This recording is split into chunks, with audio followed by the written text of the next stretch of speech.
फिलहाल यहाँ पर जो आरोप प्रत्यारोप का सिलसिला है वो चलता ही रहेगा। 2024 में जो लोकसभा चुनाव होने जा रहे हैं उसके चलते, और मोदी सरकार भी यहाँ पर तमाम अहम मुद्दों के चलते इस वक्त निशाने पर है। गौतम अडानी का मुद्दा हो जिस पर जेपीसी की मांग जारी है, दूसरी ही तरफ देखा जाए आम आदमी पार्टी ने जो मोर्चा खोल दिया है कि पीएम मोदी को अब अपनी डिग्री को सार्वजनिक कर देना चाहिए।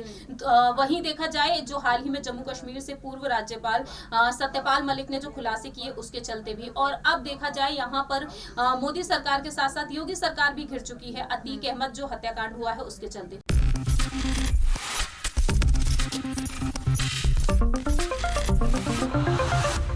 नमस्कार, नेक्स्ट 9 न्यूज देख रहे हैं आप। आपके साथ मैं हूं मानसी जायसवाल। हमारे खास कार्यक्रम सत्ता का खेल में आप सभी का बेहद स्वागत है। राहुल गांधी के मानहानि मामले में इस वक्त फंसते हुए नजर आ रहे हैं। सुप्रीम कोर्ट में जाएंगे या फिर नहीं राहुल गांधी, ये एक बड़ा सवाल है क्योंकि गुजरात हाईकोर्ट का रुख तो उन्होंने कर लिया है। गुजरात हाईकोर्ट में इस मामले की सुनवाई कल होनी है, 29 अप्रैल की तारीख दी गई है और कल ये साफ हो जाएगा कि आखिरकार गुजरात हाईकोर्ट से जो है राहुल गांधी को इंसाफ मिल पाता है या फिर नहीं। अगर राहुल गांधी को गुजरात हाईकोर्ट से जमानत मिल जाती है तो सीधे तौर पर वो 2024 का लोकसभा चुनाव भी लड़ पाएंगे और आने वाले जो चुनाव है वो भी वो लड़ पाएंगे। उनकी सांसदी भी वापस उनको मिल जाएगी। ऐसे में लगातार ये सवाल उठाया जा रहा है कि अगर उनकी जो है उनके खिलाफ फैसला, उनके पक्ष में फैसला नहीं आता है तो कहीं ना कहीं क्या विकल्प तलाशते हुए राहुल गांधी नजर आएंगे। इस तमाम मुद्दे पर चर्चा करने के लिए मेरे साथ प्रांशी मौजूद है। प्रांशी, राहुल गांधी के पक्ष में अगर गुजरात हाईकोर्ट का फैसला नहीं आता है और मुश्किलें और राहुल गांधी की बढ़ती हुई नजर आएंगी, इससे साफ हो जाता है। तो ऐसे में क्या देखा जा सकता है कि अगर राहुल गांधी के पक्ष में फैसला नहीं आएगा तो क्या विकल्प तलाशते हुए राहुल गांधी नजर आएंगे और कांग्रेस पार्टी के पास क्या कुछ विकल्प नजर आएगा? देखिए, कांग्रेस पार्टी के पास फिलहाल तो यहाँ पर कई सारे विकल्प नजर भी आ रहे हैं क्योंकि देखा जाए कांग्रेस यहाँ पर महागठबंधन की तैयारी कर रही है। मल्लिकार्जुन खड़गे का साफ तौर पर कहना रहा है कि इस वक्त वह पीएम पद की दावेदारी को लेकर यहाँ पर फैसले नहीं ले रहे हैं, बल्कि उनकी योजनाएं यहाँ पर सिर्फ और सिर्फ महागठबंधन की तरफ है। दूसरी ही तरफ देखा जाए इस महागठबंधन से दूर यहाँ पर तमाम पार्टीज नजर आई, जैसे कि बसपा है, समाजवादी पार्टी है और भी ऐसी कई पार्टियां हैं। लेकिन पल्लवी पटेल चाहती हैं कि समाजवादी पार्टी का गठबंधन कांग्रेस के साथ हो और 2024 में भारत जोड़ो यात्रा का फायदा पूरा देखने को मिल रहा है। लेकिन दूसरी ही तरफ देखा जाए भारत जोड़ो यात्रा 2.0 की शुरुआत होने वाली थी, उससे पहले गुजरात से जिस तरीके से सूरत की सेशन कोर्ट ने अहम फैसला सुनाया राहुल गांधी के लिए कि 2 साल तक के लिए उन्हें दोषी करार कर दिया। तो अब देखा जाए राहुल गांधी के पास कुछ ऐसे विकल्प बचते हैं कि अगर 2 साल की सजा में थोड़ी सी भी कटौती हो जाती तो कहीं ना कहीं उनकी सदस्यता बहाल की जा सकती है।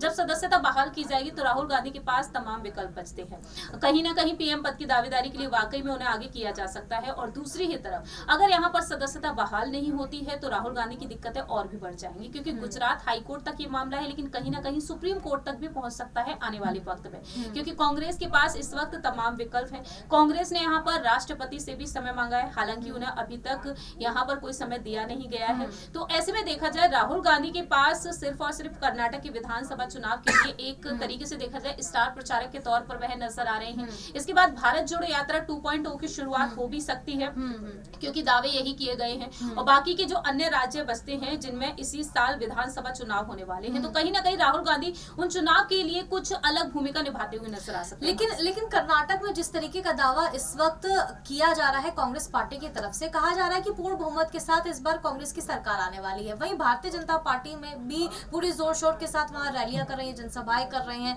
पीएम नरेंद्र मोदी खुद वहां रैलियां करने के लिए जा रहे हैं। अमित शाह हो गए, जेपी नड्डा हो गए, सीधे तौर पर वो वहां पर जनसभा और रैलियां कर रहे हैं और कांग्रेस पार्टी पर निशाना साध रहे हैं। दूसरी तरफ अगर देखा जाए मल्लिकार्जुन खड़गे जिस तरीके का बयानबाजी करते हैं, अब उन्होंने पीएम नरेंद्र मोदी पर जिस तरीके की बयानबाजी की, उन्हें जहरीला सांप बता दिया। आपको लगता है कि जिस तरीके की बयानबाजी मल्लिकार्जुन खड़गे की तरफ से, वो अध्यक्ष है, इतना बड़ा बयान पीएम के लिए दिया जा रहा है, तो कहीं ना कहीं अपने इस बयान पर वो खुद ही फंसते हुए नजर आ रहे हैं। इसी वजह से बीजेपी भी उन पर लगातार निशाना साध रही है। देखिए, फिलहाल यहाँ पर जो आरोप प्रत्यारोप का सिलसिला है वो चलता ही रहेगा। 2024 में जो लोकसभा चुनाव होने जा रहे हैं उसके चलते, और मोदी सरकार भी यहाँ पर तमाम अहम मुद्दों के चलते इस वक्त निशाने पर है। गौतम अडानी का मुद्दा हो जिस पर जेपीसी की मांग जारी है, दूसरी ही तरफ देखा जाए आम आदमी पार्टी ने जो मोर्चा खोल दिया है कि पीएम मोदी को अब अपनी डिग्री को सार्वजनिक कर देना चाहिए।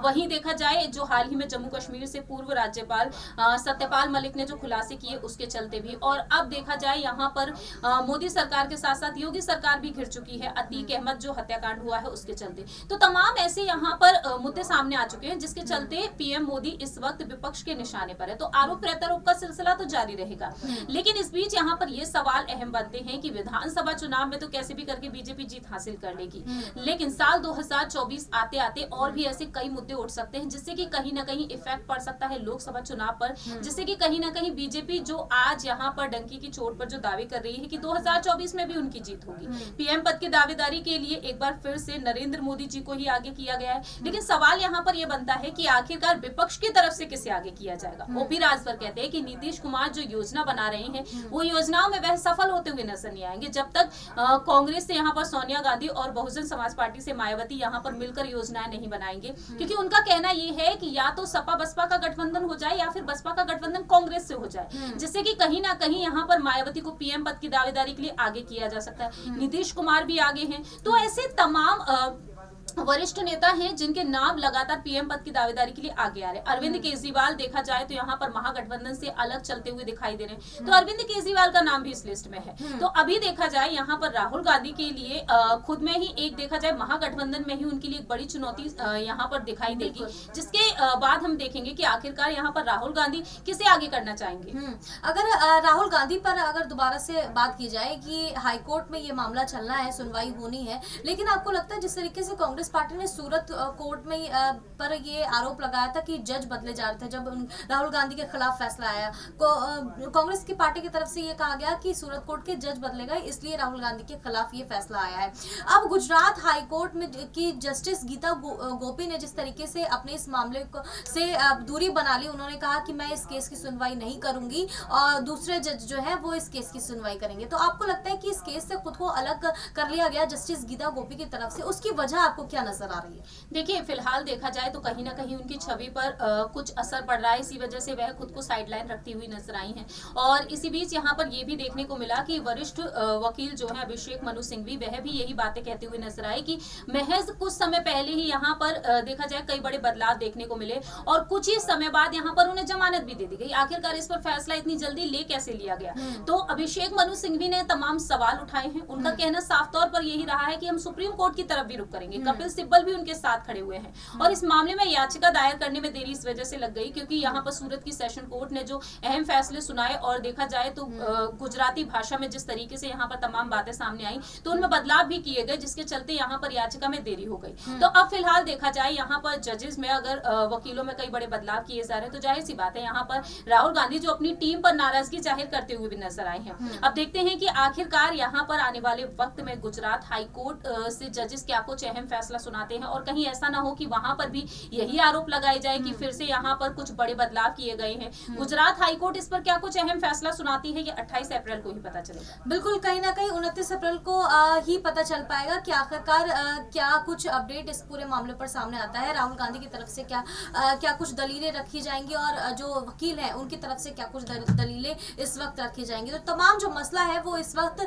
गर्माता हुआ नजर आ रहा है। राहुल गांधी लगातार ये बात कर रहे हैं कि वो गांधी है, वो वीर सावरकर नहीं है जो माफी मांग करके भाग जाए, ये बात उनकी तरफ से कही जा रही है।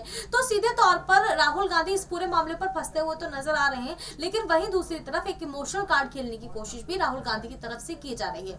देखना होगा आने वाले समय में और 2024 के लोकसभा चुनाव के मद्देनजर कि आखिरकार राहुल गांधी को इस इमोशनल कार्ड से कितना फायदा मिलता हुआ नजर आता है। फिलहाल हमारी इस खास रिपोर्ट में बस इतना ही। देश और दुनिया की तमाम बड़ी खबरों के लिए देखते रहिए नेक्स्ट 9 न्यूज।